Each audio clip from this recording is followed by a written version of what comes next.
क्या आप भी ट्रेन से सफर करते हैं और अक्सर जनरल टिकट का इस्तेमाल करते हैं? अगर हाँ, तो ये खबर आपके लिए खास है। भारतीय रेलवे ने जनरल टिकट से जुड़े कई महत्वपूर्ण नियमों में बदलाव किए हैं, जिनका मकसद यात्रा को और अधिक सुविधाजनक, सुरक्षित और पारदर्शी बनाना है। इन नए नियमों के चलते यात्रियों को कुछ नई शर्तों का पालन करना होगा, लेकिन इससे कई फायदे भी होंगे। आइए जानते हैं कि ये बदलाव क्या है और कैसे प्रभावित करेंगे आपके यात्रा अनुभव को। अब जनरल टिकट पर केवल उस ट्रेन का नाम दर्ज होगा जिसमें आप सफर कर सकते हैं। इसका मतलब है कि आप केवल उसी ट्रेन में यात्रा कर सकते हैं जिसका नाम टिकट पर लिखा है। पहले यात्रियों को किसी भी ट्रेन में यात्रा करने का विकल्प था, लेकिन अब ये सुविधा खत्म कर दी गई है।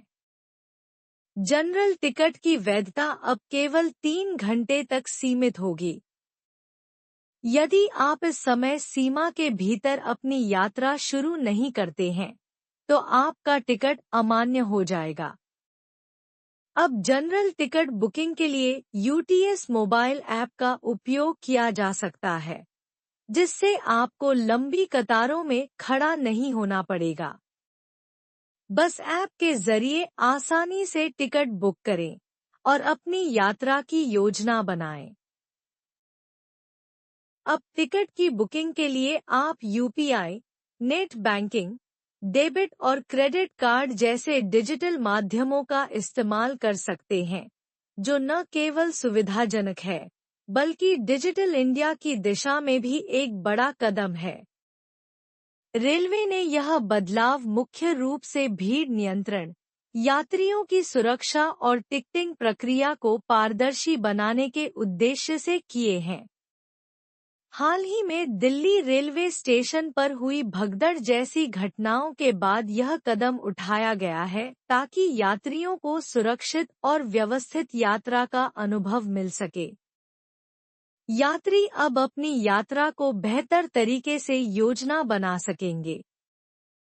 लंबी कतारों से मुक्ति मिलेगी और यात्रा अधिक आरामदायक होगी। पारदर्शिता के कारण कालाबाजारी पर काबू पाया जा सकेगा। ट्रेन बदलने की सुविधा खत्म होने से कुछ यात्रियों को परेशानी हो सकती है। 3 घंटे की वैधता सीमा कुछ यात्रियों के लिए असुविधाजनक हो सकती है। यूटीएस ऐप डाउनलोड करें और रजिस्ट्रेशन करें। लॉगिन करने के बाद बुक टिकट पर क्लिक करें। यात्रा का विवरण दर्ज करें और भुगतान करें। ई-टिकट प्राप्त करें और अपनी यात्रा शुरू करें। प्लेटफॉर्म एरिया में प्रवेश के लिए प्लेटफॉर्म टिकट अनिवार्य होगा। जनरल टिकट धारक केवल अनारक्षित कोच में यात्रा कर सकते हैं। जनरल टिकट पर रिफंड नहीं मिलेगा, इसलिए यात्रा योजना बनाने से पहले इस बात का ध्यान रखें। यह सबसे सस्ता यात्रा विकल्प है। अंतिम समय में यात्रा करने वालों के लिए आदर्श। डिजिटल माध्यम से बुकिंग करने पर समय की बचत होती है। इन बदलावों के साथ भारतीय रेलवे अब यात्रियों को अधिक सुरक्षित, पारदर्शी और सुविधाजनक यात्रा अनुभव देने की दिशा में आगे बढ़ रहा है। तो अगली बार जब आप ट्रेन से यात्रा करें, इन नए नियमों का ध्यान रखें और आराम से सफर करें।